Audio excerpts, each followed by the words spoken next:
This is Eitan Weinstein. And I'm Naor Menninger, and you're listening to Two Nice Jewish Boys.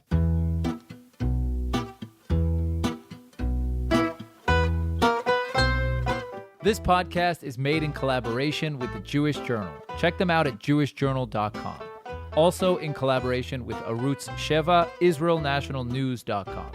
If you'd like to support the podcast, visit 2njb.com/donate.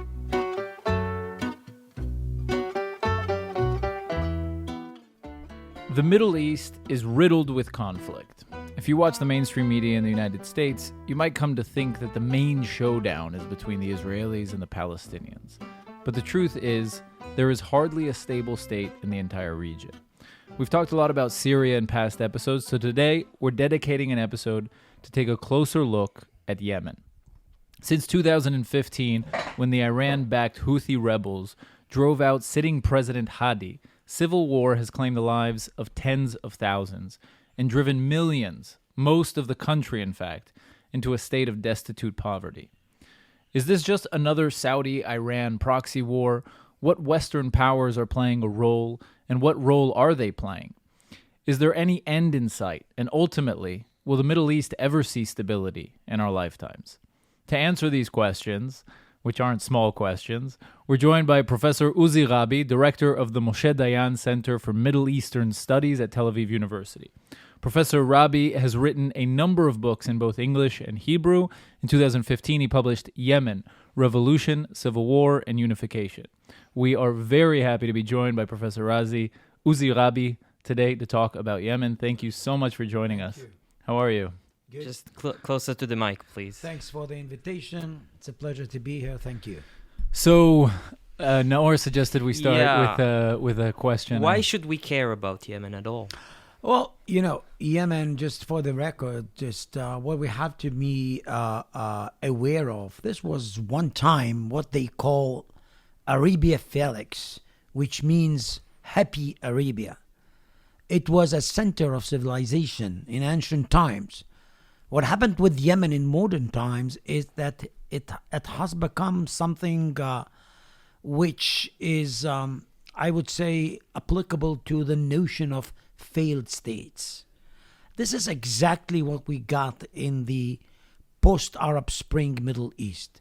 Many states that were going through this protest, but in its origins were kind of a myriad or a mosaic of sects, languages, religious types. More often than not, after the protest or in the process of the protest, have become kind of a battlefield of what we call primordial identities coming to the fore, fighting against each other. And this was also an open invitation for both regional and international actors to swallow up a slice of territory of influence on behalf, It's mainly desert there. It's not mainly desert. It's there are deserty areas, definitely, but the north is pretty mountainous, and here and there you could find a lot of fertile, Land. ground or lands. Nearby the sea, near Aden, you have kind of an entrepot or kind of an international waterway. And of course, there are pros and cons, so to speak, when it comes to Yemen with its strategic location. Let's remind ourselves that Yemen is basically lies next to the Bab el-Mandab Strait, which is the waterway between the Red Sea and the Indian Ocean, or the Arab Ocean as they call it. And basically, as I said before, this was ancient civilization in times immemorial. So what we got in Yemen in the recent decade is a hell. I mean, what happened is that there is an all-out war, and the parties in Yemen, each one of them is being supported by Larger powers. Either regional or international. So if you had to put because I know there's a wider context here, and things the Middle East and how it was divvied up, and there's and which I want to get to. But if you had to put kind of on the timeline where things unhinged and when this broke out and how it happened. Well, basically, Yemen in the modern period is always kind of a reflection or a mirror to the competing ideologies in the region. Let me get you back to the 60s, for example. There was a war in Yemen. What happened is that the then dominant power in the Middle East, Egypt's Nasser, invaded Yemen in order to accumulate a larger influence in the region. And this happened to result or to take place in kind of a war which was waged between Saudi Arabia and Egypt, a monarchy and a revolutionary Arab state. It would be almost the same, even if, albeit in differences, Saudi Arabia and Iran nowadays. So Yemen is becoming a fold where everybody who would like to further export his zealousness, influence, ideology, more often than not, Yemen would be kind of a conduit through which actually to just deliver the merchandise. And in Yemen, we have all these orientations. We have the Salafis, which is Al-Qaeda or even ISIS veterans. This is in Hadramaut, the home base of the Bin Laden family. In the north, we have the Houthis, who are Zaydis or Shiites, Yemenites who are being capitalized on by Iran for the ongoing competition with the Sunni tribes there, which are supported by Saudi Arabia. So basically, it's a proxy war, yes. But I am afraid that if we are going to have that as the bottom line, it would be too simplistic. Shallow. Too shallowy, yeah. What we have here is much more than that.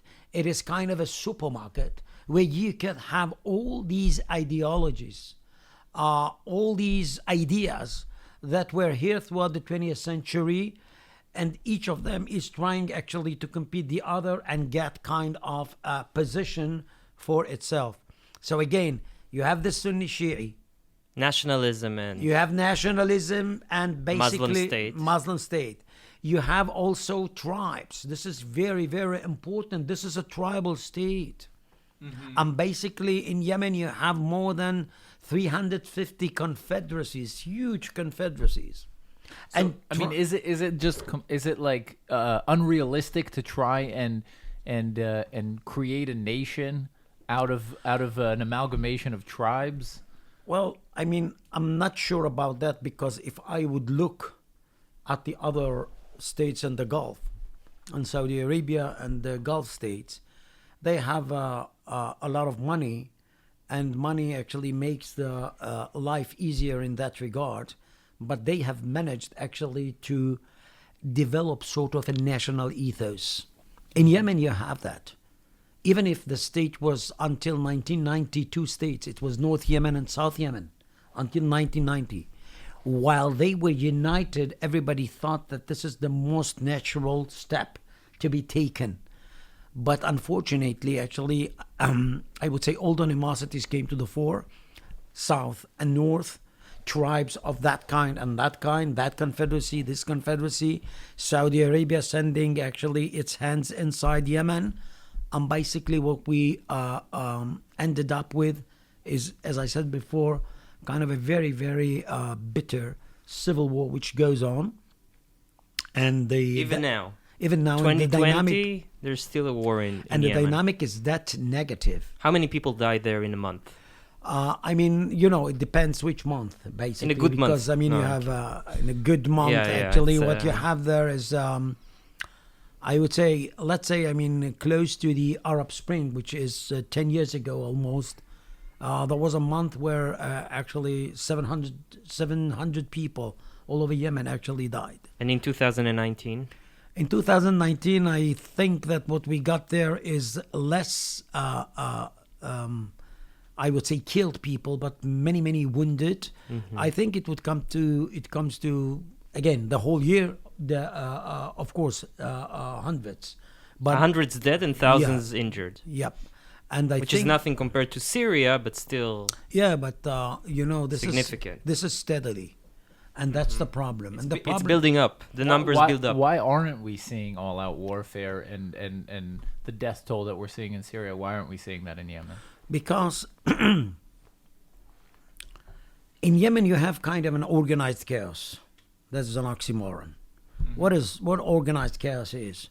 Since I said that you have those parties, and each party has its own pattern, what you get is that any party, I mean, there are no ultimate losers. No ultimate losers.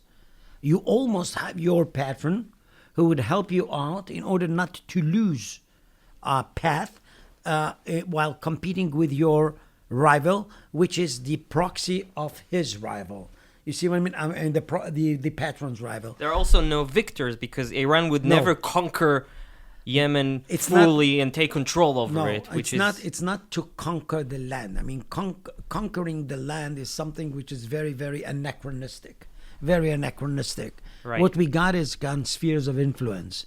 And what Iran is trying to do, and basically this was found in the Arabian Sea a couple of days ago by the American Navy, there were parts of ballistic missiles which were sent to Yemen with the aim of facilitating a post of ballistic missiles being posed in Yemen by Iran, activated by Iran, threatening both Saudi Arabia and Israel.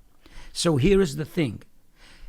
Iran won't let Yemen, it won't let Iraq too, or Syria or Lebanon, to become normal, because managed chaos is the occupation of Iran. So basically you have kind of an equilibrium, so to speak. They thrive on chaos, essentially. Exactly, because a failed state, a failed Arab state, as I said before, is becoming an invitation for Iran not only to come up with what they call soft penetration, economy, banking, etc., but also by using the militias, local militias, to support its position, and in the end of the day to turn Yemen into kind of a place where there are military posts which are equipped with ballistic missiles through which to threaten actually your rivals, Iran's rivals in the Middle East. Because they are still a sovereign country, so when Yemen shoots a rocket, they're not considered by international law? Don't use that. This is a very Western language. No, but I'm saying if they shoot a missile on us, right? So according to international law, Yemen attacked us. Yemen is going to be taken as responsible. Yeah, but I mean, I guess that's their thinking. Yeah. I understand what you say, and I tend to agree with you. Actually, this is what the international law would recommend. If this is a sovereign state and a ballistic missile or something was actually sent from there, well, you can hold the, let's say, the elite sitting in the capital city responsible for it. But it's not the case. Once again, Yemen has been taken captive by both regional and international powers. Mm-hmm. And the already existing tribal feuds are being used by the patrons in order to fund the flame. Funding the flame means that I would like actually to better my position, but it always would be on the extent of Yemen. So Yemen has no, kind of a hope to be cured in the coming years because of this situation. The famous attack we saw on Saudi Arabia a few months ago, it came from Yemen? Well, some of them say that it came from Yemen. Some of them say it comes from Iraq. You are talking about the oil fields, I guess. Yep. It was basically, I think it was from Iraq rather than Yemen. Even if actually it's the same but it's the same. It's the same principle. It's the same principle. It is kind of a failed Arab state being taken captive by Iran and being used as kind of a channel from which to attack your rivals in the Middle East. So basically, Yemen is part of a process. I dare say the Middle East is witnessing these days. I call it Iranization of the Arab sphere or the Arab fault. And basically, this is one of the main characteristics in the nowadays Middle East. Do you call it Iranization because you feel that Iran is gaining the upper hand? It's not gaining the upper hand. Once again, Iran... Why not call it Saudi Arabization? No, because Saudi Arabia is defending itself, definitely. So Saudi Arabia is on the defense. Iran is on the offense because, Iran looks at the Middle East in the recent decade as kind of a field of opportunities. And the dwindling Arab nation and Arab states are becoming kind of a very attractive, let us say, destination to capitalize on. And this is exactly what Iran is doing in Lebanon, in Syria, in Iraq, in Yemen. All of them are suffering from the same syndrome, which means in the beginning, the state is not that coherent because there are many, many tribal feuds, many, many sects, religious types. And once you are coming up with kind of a, let us say, very, very nasty tactic by which to fund the flame, you turn the whole state into kind of a failed state or failed region. And this is kind of an open invitation for Iran to come to the fore and just take a slice of influence for itself. It's not conquering the land as was the case before. Yeah. We do not talk about conquest. We talk about soft penetration. It is kind of a tactic by which you are swallowing up slices of the local economy, the energy, the banking systems. You also have your own militias coming from the locals because you support them. And what you have in the end of the day is a parallel army. It's an army which is a parallel to the army of the state. You have a parliament. Okay, in the parliament you have many, many politicians who do work for you. This is the case, by the way, in Iraq. This is the case in Syria. This is the case in Lebanon. And this is kind of an Iranian modus operandi, which is very, very evident when it comes to Yemen. It's almost like a costless war because you don't actually have to send your own soldiers, your own resources. Well, this is why... resources. No, they support it with a lot of money. Not a lot of money. I mean, relatively speaking, it's not that expensive in the terms of kind of national resources of a state like Iran. But I would It's not what you would spend on all out war. Yeah. It is definitely, I would definitely agree with you. It's kind of a very cunning and shrewd diplomacy, which is being implemented by Iran all over the region. We can see that in Yemen, we can see that in Iraq. This is what I call, as I said before, soft penetration. You will not actually have a clue about how dominant Iran is if you are not equipped with professional lands. So basically, this is what Iran has managed to do in the, let us say, recent 2 decades, and it still goes on. So can you give us an example of like maybe 1 or 2 more examples of how the soft penetration of like Iran's control? First of all, what Iran did in Yemen is to support kind of a tribe, a confederacy, which is headed by Al-Houth family. And these people actually were discriminated against, basically, I mean, socioeconomically and sociopolitically speaking.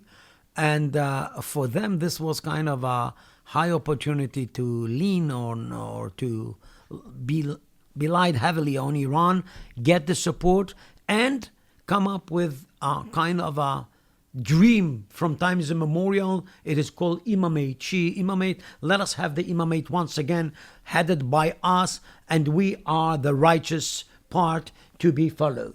The second thing, you can look at what's going on in Yemen, in Aden, and in some, let us say, I would say some settlements close to the sea there.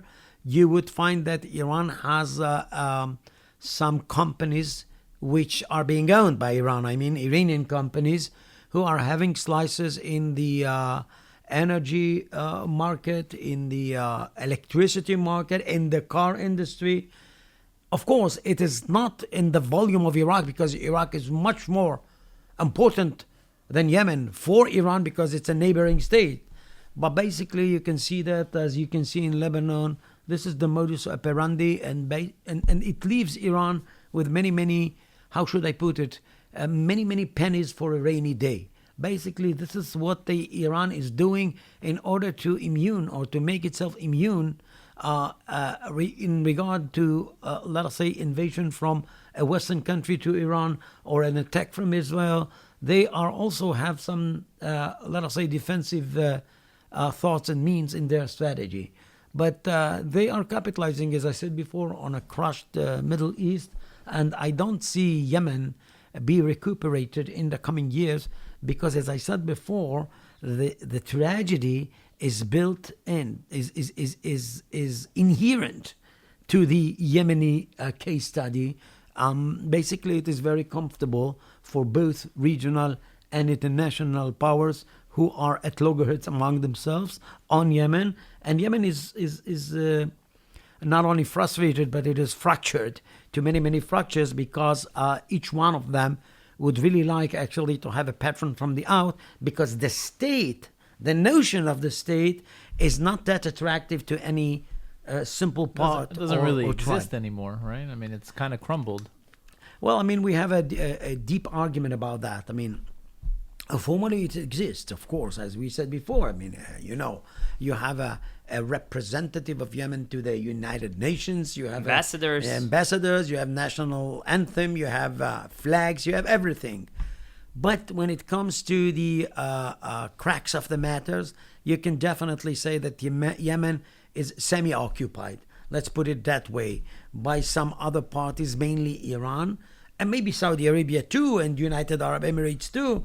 And more often than not, you can see actually how those states are at loggerheads among themselves, even Saudi Arabia and United Arab Emirates, on how to perform in Yemen. So each one of them would actually support some other tribal groups, and basically tribes are getting back to what they have learned from times immemorial. What you have to do is to follow the footsteps of the interests of your tribal unit, not the nation. Nation is something that you can support if it is applicable with the interest of your own corporation, either tribal confederacy or whatever. If we look at the Middle East, right, you can separate the countries to two groups, I think. Correct me if I'm wrong, but you have the countries which have historic roots like Egypt and Iran and Israel. And Yemen too. I was going to ask you whether or not. And then you have the made-up countries, exactly, which are Lebanon, Syria, Jordan, Iraq. Sure. Right? So is there a link between the fact that these are in fact made-up countries to the instability of the area? And where does that leave Yemen? Well, these countries that you just mentioned now are the byproduct of a British-French concoction named Sykes-Picot, which comes from the First World War, of course. This is something else, because these are kind of invented countries. Yemen is not. Invented nations. Yeah, Yemen is not. Yemen was there before you can even think about Western civilization. It was called Yemen. It was called Yemen, of course, definitely. And you can look at the the Yemen Jewry, actually, to get an idea of how, deep-rooted this thing is. Saudi Arabia is also a made-up country. Yep, it's a made-up. So give us a little bit of a background. When was Yemen found? I mean, what is the history of Yemen in a minute? Yemen used to be actually, as I said before, Happy Arabia in ancient times. It was the basically products like the frankincense and the coffee were actually being brought from Yemen, toward Yemen, through Yemen, up there north and to the south, to the sea.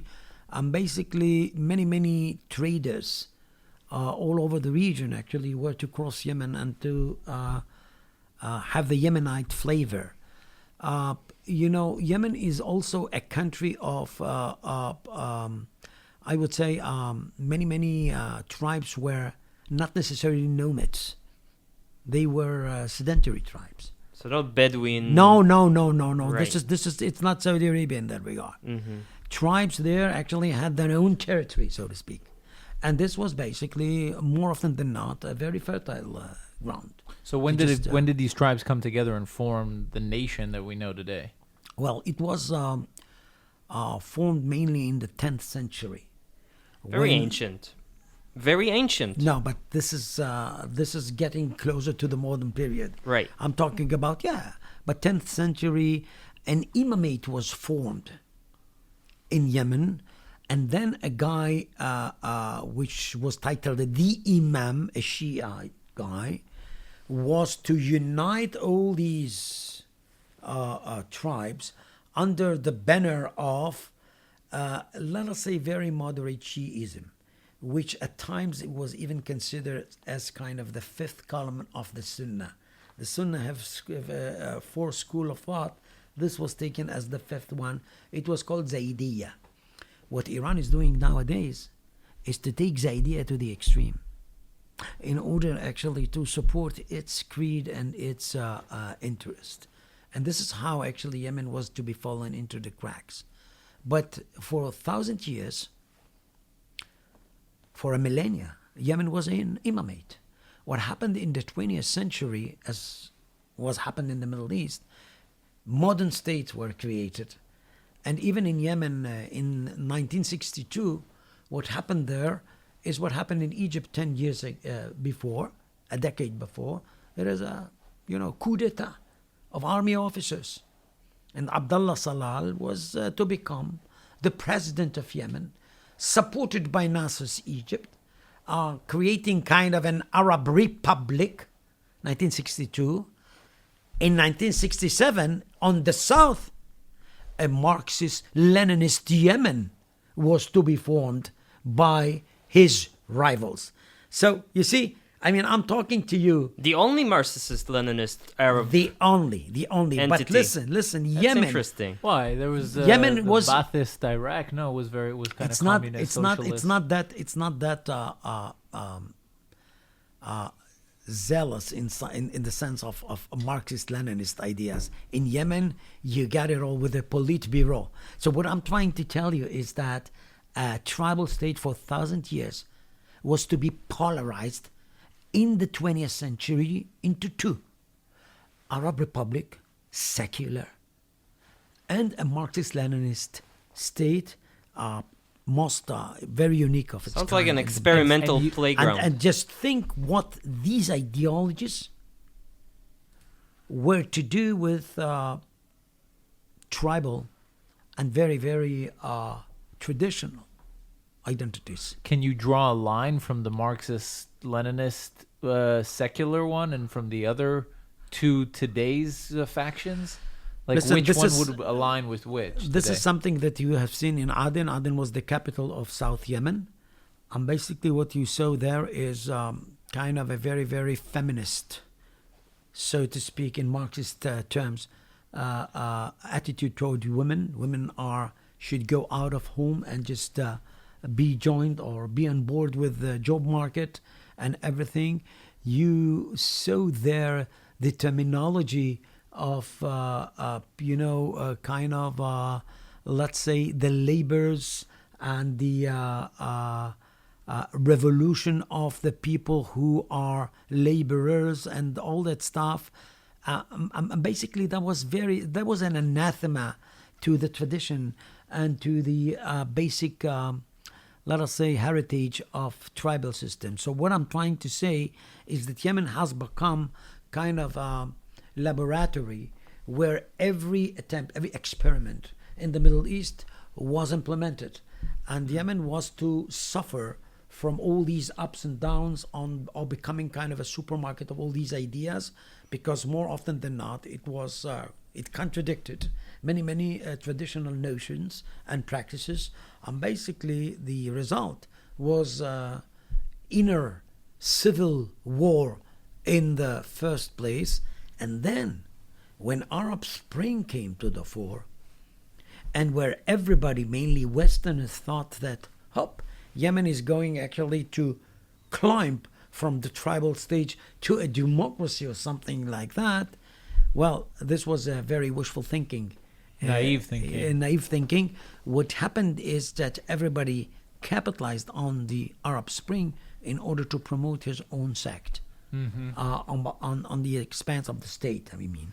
And this is why states are being fallen into the cracks. And what you got instead of a coherent state, you get a bunch of corporations which are fighting each other or against each other in order to get a bigger slice for themselves. So this goes on, you know, when the patrons from the region and from out of the region are coming in, this serves to intensify the cycle of war and make sure that nobody is becoming ultimate loser and nobody is becoming ultimate winner. So what's the end game for Iran, for example? For Yemen, you mean?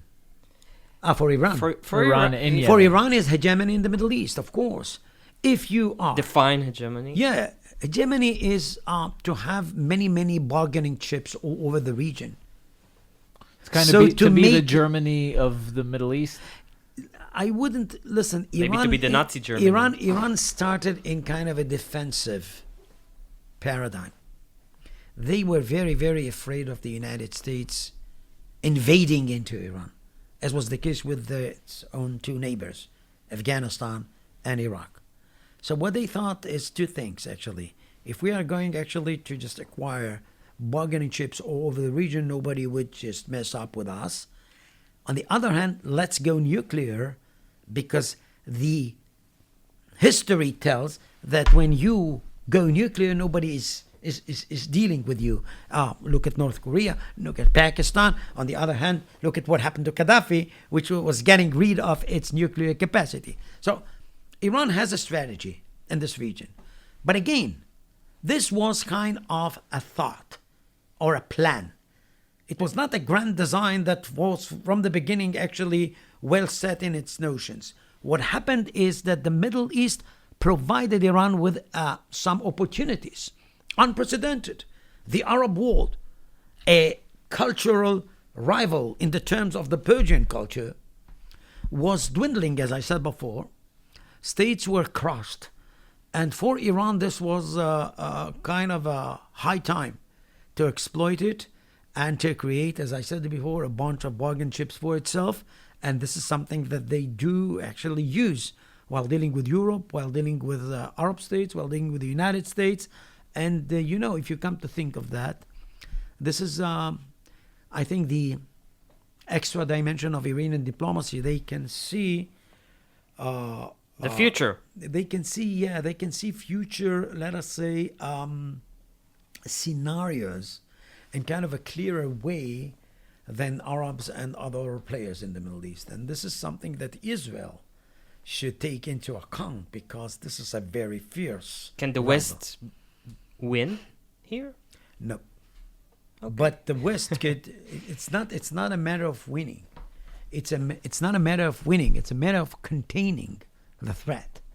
It's not that you're gonna, in a certain situation, you maybe can topple the regime because there is a huge protest from within. So if somebody is going actually to give it a hand from the out, maybe that could happen. But the Middle East is not kind of a field to be organized by the outsider. If there is a lesson to be learned from the 2 centuries that we've just, we are entering the 21st century, but if I would be asked actually to just glean kind of a lesson from the 19th century and the 20th century, as, don't design the future of the other. You can't do that. Don't Deal make with up yourself. countries and nations. Definitely, because countries and nations by itself, these are terms which are gleaned from a Western dictionary.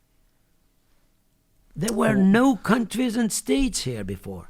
There was What an would you empire. have done in the place, though? I mean, because you can't just leave a vacuum, right? Or Yeah. can you? So what I'm trying to say is that what you have to do is to find sort of a modus operandi with which or through which to create kind of a lull. I'm not talking about stability, but a lull where every party in Yemen and out of Yemen definitely knows actually what the pros of concept of each activity. So A sort of course, balance of power? yeah, balance of power, equilibrium in a way.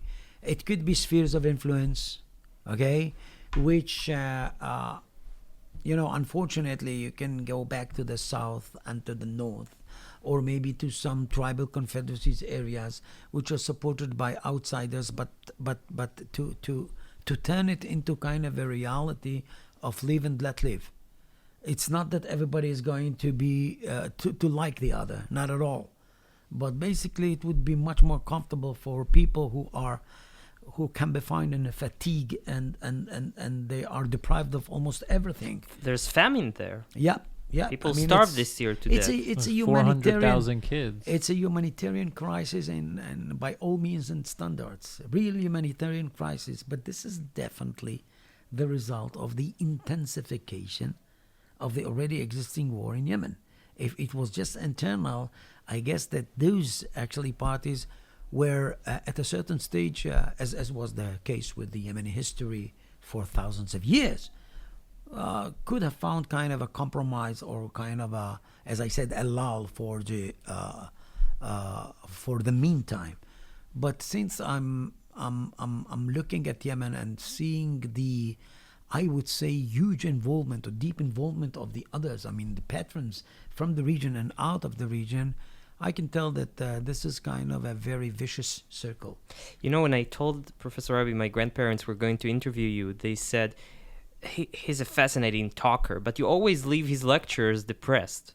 So, so can you give us any bright notes? Yeah, time will tell. Listen, I mean, my hope is the young people in the Middle East. My hope is still the 21st century. We talk to many young people, youngsters in the Middle East, day by day, from this room and other rooms. We have a laboratory of Telegram, Instagram, what have you, while talking to Iran, to Yemen, to Iraq. We know that there are many, many restless young people who would like to have a better life. And they definitely know what the problem is. They won't say that Israel is the problem, as was the case in the 20th century. They have the internet. They can just see the truth. Exactly. So there is an accountability, even if the dictator doesn't like that. But basically everybody, or visibility, everybody knows what the problem is. It's the corruption, it's the inefficiency, it's the, let us say again, the very ugly involvement by party interest or by other parties in the region and out of the region. And this is why, even in Yemen, but mainly in Iraq and Lebanon nowadays, protesters are crying in every corner of the capital city, let's get rid of Iran. Iran is our problem. Because even if we would like to start thinking of something which is much more reasonable for our life and for our nation, it wouldn't be there as long as Iran is here. And Iranians are calling, we don't want to be in Yemen, we don't want to be Farsi, in Syria. Yeah, ne Lebanon, ne Gaza, ne Palestine. In Farsi, what I just said is, don't give us that stories of Palestine, of Gaza. We have no interest in it. We would like you to take care of us. So basically change your set of priorities. Otherwise, we are not going to get home. I mean, we are staying in the streets. This is my hope. Because, I mean, these people are equipped with what I would call media wisdom. They are pretty aware of the different cultures in the world. They can have an idea of how a, relatively speaking, organized state and society should be looked like. And basically, I think that, with the passage of time, they are going to become much more sophisticated, much more organized, which is very important, because they basically were in the Arab street, they were the architects of the protests. But in the end of the day, they were left with nothing, because even their revolution was hijacked by, Islamic parties and others. Now they know if they start something, they should come up in advance with kind of a very organized system. And of course, it takes time.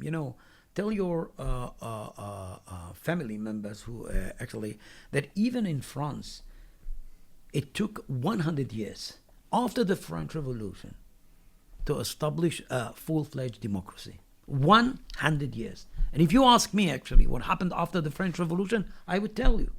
There was a Jacobin terrorism.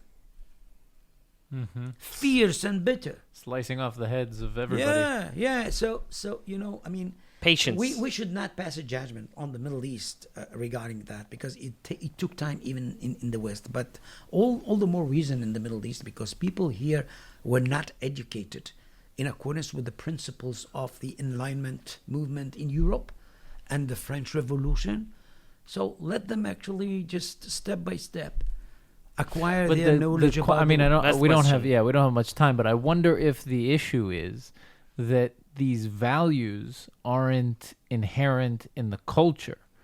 Yes. You understand? First of all, culture matters. So what we You can't say that in U.S. campuses. No, but the values be very careful. But listen, that's a problem of the U.S. campuses, by the way, what you just said. Because if you think that you can use universal standards to be applied or implemented everywhere, that is a mistake. Now look at what's going in Iraq. What the Americans did in 2003 without understanding what they did. They toppled a Sunni leader, dictator though, but a Sunni leader, and they brought in the Shiites. For many Arabs and Sunnis, that was the end of the world. This is why actually Iraq is restless nowadays. Now, I'm not saying that you should know everything, but please, if you would like to deal with the Middle East, let me ask you something. You're going to deal with Iran. That's great. Do you know Farsi? Are you familiar with Iranian history? If not, take one step back, because you wouldn't let anybody else to be an expert on the United States of America without having a clue about American history, Jefferson, Hamilton, whatever, and English. So think of that. And the Constitution. And everything, and think of France, for example. Why won't you say the same when somebody is being recognized as an expert on Iran? Or an expert on the Kurds, on the Turks? So back to Eitan's question. No, but what I'm wondering is, you're talking about kind of a stability in the Middle East. Let's give it a century. You're talking about how in France it took a century to reach a stable democracy. But I'm saying the values which produce a democracy, I wonder if those don't even exist in Islamic. If that would be a democracy, it would be a democracy of a different kind, because it has to be sort of a compromise of both cultural assets and values. So I cannot absorb a Western-style democracy because here and there it would contradict some of my, let us say, cultural values. But I would do kind of a correlation. I would do actually the compromise between my values and the democracy values, as to create kind of a Middle Eastern democracy, which is different than Western democracy. You see, democracy is not a universal notion.